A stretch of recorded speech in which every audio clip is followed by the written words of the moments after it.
తెలియజేస్తాను. మినిస్టర్ గారు. అధ్యక్ష. మినిస్టర్ గారు ఒక్క నిమిషం. సార్ కూడా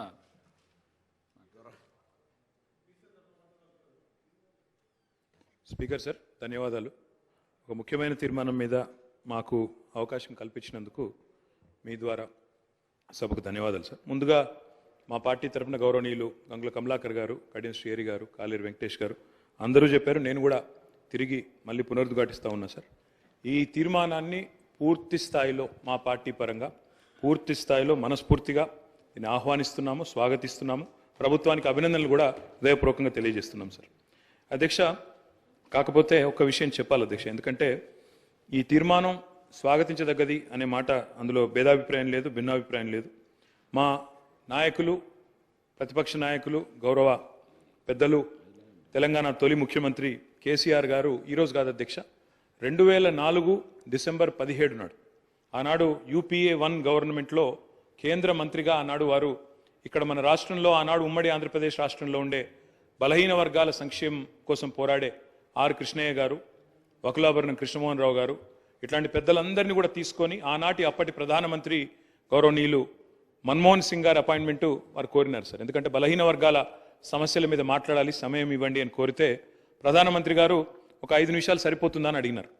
5 నిమిషాలు కాదు సార్, ముఖ్యమైన సమస్య మీకు వివరంగా చెప్పాలి, దయచేసి ఒక 40 నిమిషాలు టైం ఇవ్వండి అంటే దాదాపు ప్రధానమంత్రి మన్మోహన్ సింగ్ గారు గంటన్నర సమయం ఇచ్చి డిసెంబర్ 17, 2004 అధ్యక్ష, నేను తేదీతో సహా చెప్తా ఉన్నా, ఆ రోజు పోయి కలిసి సవివరంగా వారికి ఎక్స్ప్లెయిన్ చేయడమే కాకుండా ఆ రోజు పెట్టిన డిమాండ్ కూడా ఒకటే సార్. మా పార్టీ తరఫున ఆనాడు కేంద్ర మంత్రిగా కేసీఆర్ గారు చెప్పిన మాట, అన్ని రాష్ట్రాల్లో బీసీ వెల్ఫేర్ మంత్రిత్వ శాఖలు ఉన్నాయి, కేంద్రంలో లేకపోవడం అనేది శోచనీయం, బాధాకరం.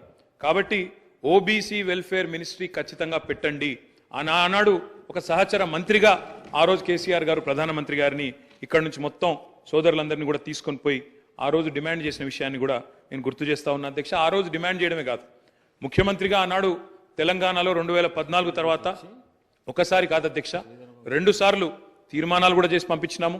ఆనాడు మళ్ళీ ప్రధానమంత్రి నరేంద్ర మోడీ గారికి కూడా విజ్ఞప్తి చేసినాం, ఓబీసీ వెల్ఫేర్ మినిస్ట్రీ పెట్టండి, పెట్టినట్టయితేనే మీరు బడ్జెట్లో కనీసం 5% పెట్టినా 2 లక్షల కోట్లు వస్తుంది భారతదేశంలోని బలహీన వర్గాలకు అని చెప్పి డిమాండ్ చేసిన పార్టీ బీఆర్ఎస్ పార్టీ అనే మాట కూడా నేను మళ్ళొకసారి గుర్తు చేస్తా ఉన్నా అధ్యక్ష. అధ్యక్ష, ఈ తీర్మానాన్ని స్వాగతిస్తూనే కేవలం 2 విషయాలు మాత్రం గౌరవ మంత్రి గారి దృష్టికి, ప్రభుత్వ దృష్టికి నేను తీసుకొని పోవాలనుకుంటున్నాను సార్. అధ్యక్ష, ఏ కార్యక్రమం చేపట్టినా ఇప్పుడే గౌరవనీయులు గంగుల కమలాకర్ గారు ఒక మంచి మాట చెప్పారు. బీహార్లో ఈ ప్రయత్నం చేసినారు, అక్కడ జనరల్ అడ్మినిస్ట్రేషన్ డిపార్ట్మెంట్ ద్వారా GAD ద్వారా అక్కడ ఈ కార్యక్రమాన్ని వారు ప్రయత్నం కూడా చేసినారు. ఆనాడు JDU కాంగ్రెస్ పొత్తులో ఉండే అనుకుంటా, అక్కడ ప్రయత్నం RJD పొత్తులో ప్రయత్నం చేసినారు. కానీ దురదృష్టవశాత్తు న్యాయపరమైన చిక్కులు రావడం వల్ల మొత్తం ప్రక్రియ ఆగిపోయింది. 500 కోట్లు బడ్జెట్లో పెట్టినప్పటికీ మొత్తం కార్యక్రమానికే విఘాతం కలిగి ఈరోజు ఎటు కాకుండా త్రిశంకు స్వర్గంలో వేలాడుతూ ఉన్నది.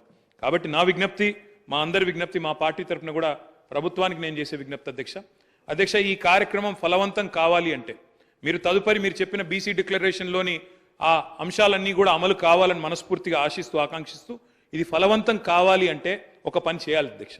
దయచేసి శాసనసభను పొడిగించండి, ఇంకా 2 రోజులు పొడిగించండి, బిల్లు ప్రవేశపెట్టండి.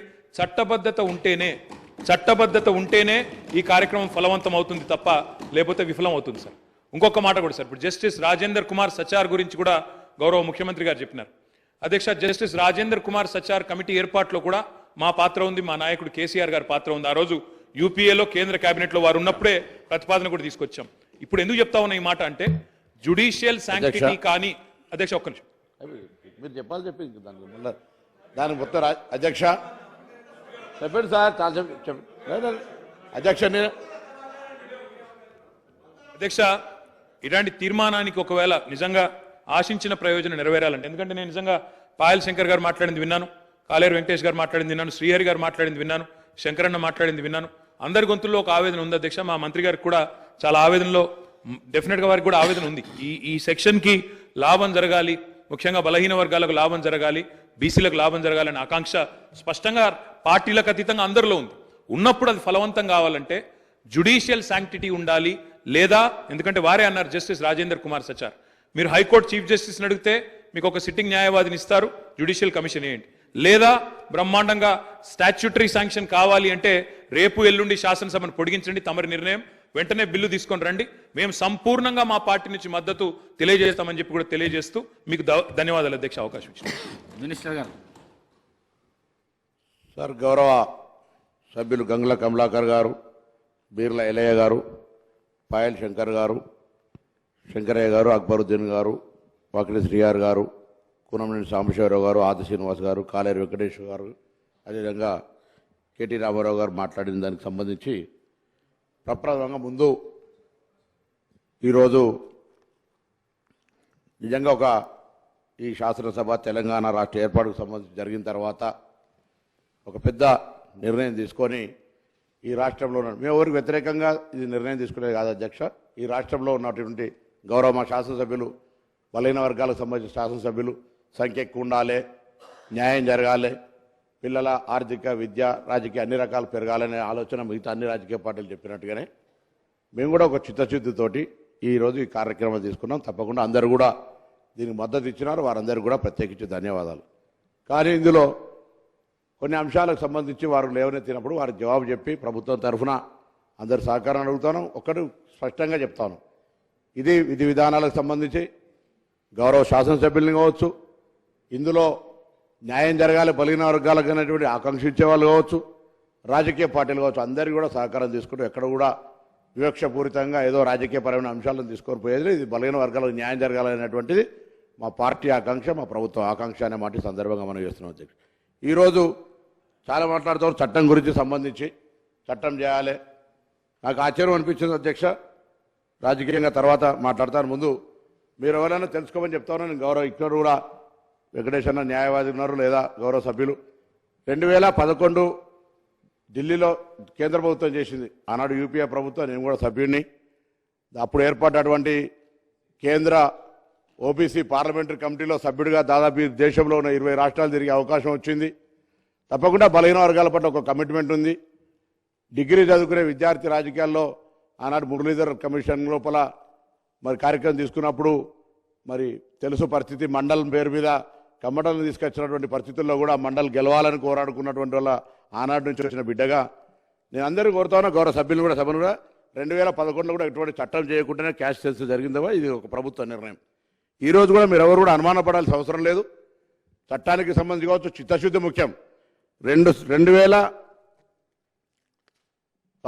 అధికారంలోకి వచ్చిన తర్వాత సరే ఎవరు మంత్రులు ఉన్నారు, బీసీ వెల్ఫేర్ మంత్రులు ఎవరు ఏంది అనేది కాకుండా ఈ రాష్ట్రంలో 130 కులాలుండి 29% విద్యా ఉద్యోగ రంగాల్లో ఉన్న తర్వాత కూడా స్థానిక ఎన్నికల లోపల బీసీ రిజర్వేషన్ శాతం జరుగుతోంది అధ్యక్ష. కానీ చిత్తశుద్ధిగా మరి మిగతా అన్ని వీటికి సంబంధించి చేయాలనే ఆలోచన ఎప్పుడు రాలే. గౌరవ మాజీ మంత్రి గారు, నాకు ఆశ్చర్యం అనిపిస్తూ ఉంది, కులగణనకు సంబంధించిన ప్రభుత్వం చేసింది ఆ రోజు, దాన్ని బయట పెట్టమని అన్నాడు. అడిగుంటే ప్రభుత్వంలో ఉండి కోరితే క్యాబినెట్లోనన్నా కనీసం అడిగితే బాగుంటుండే. అది ఎప్పుడు కూడా బయటికి, ఇంతకుముందు అక్బరుద్దీన్ గారు అన్నట్టుగా మేము కూడా అడుగుతాను, దాన్ని బయట పెట్టి ఈరోజు ప్రభుత్వ ఖర్చులతో జరిగింది, దాన్ని బయట పెట్టాలని కూడా ఈ సందర్భంగా కోరుతా ఉన్నాం. తప్పకుండా మేము కూడా ఆ అంశం తెలియజేస్తామని అడుగుతాం అధ్యక్ష. తర్వాత పిల్ల గుట్టక ముందే కుల్ల గుట్టినట్టుగా అన్నట్టుగా మంత్రి గారు అనేకమైనటువంటి మేనిఫెస్టోలు ఏం పెడతాను, ఏం చేస్తున్నాం అధ్యక్ష. ఒక్కొక్క మాట చెప్తే చాలా అంశాలు ఉన్నాయి. ఈరోజు బలహీన వర్గాల మంత్రిగా ఒక కార్పొరేటర్ బలహీన వర్గాల సీటును వేరే వ్యక్తి తీసుకుని గెలిచిండు అనే దాని మీద కలెక్టర్ ప్రొసీడింగ్ ఇస్తే కూడా ఒక బీసీ మంత్రిగా ఆ బీసీకి అన్యాయం జరిగే విధంగా స్టే చేసినటువంటి పరిస్థితి మీకు నేను రికార్డుతో సాగిస్తాను. ఈ పరిస్థితులలో నేను ఒకటే మళ్ళీ కొడతాను, రాజకీయాలకు సంబంధించి ప్రసంగం ఇవ్వదలుచుకుంటే అనేక మీద దలుచుకుంటాం. కానీ ఈరోజు మనం ఏం చేసినాం, మన అధికారంలో ఏం జరిగింది అనేటువంటి మాట తీసుకునేటువంటి ప్రయత్నం కూడా చేస్తే, సార్ ఈరోజు తెలంగాణ రాష్ట్ర ప్రభుత్వంలో 10 సంవత్సరాలుగా ఫెడరేషన్స్ చేసినారు అధ్యక్ష. అనేకమైనటువంటి కుల ఫెడరేషన్స్ ఉన్నాయి.